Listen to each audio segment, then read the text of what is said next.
बनी इसराइल में एक शख्स रहता था जिसकी बीवी निहायत खूबसूरत और नेक सीरत थी। वो इससे बेहद मोहब्बत करता था, मगर एक दिन अचानक इसकी बीवी का इंतकाल हो गया।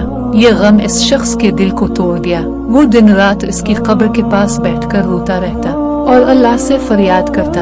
एक दिन वहाँ से अल्लाह के नबी हजरत ईसा अलैहिस्सलाम गुजरे।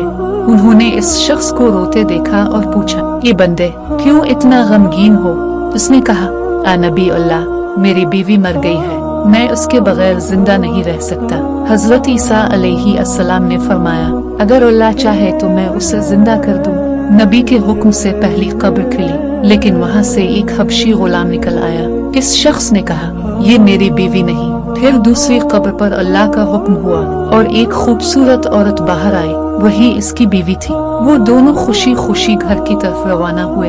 रास्ते में वो शख्स थक कर अपनी बीवी की गोद में सो गया। इतने में एक शहजादा वहाँ से गुजरा। इसकी नजर इस खूबसूरत औरत पर पड़ी और वो इसके साथ महल चली गई। जब शौहर की आंख खुली तो उसने अपनी बीवी को ना पाया।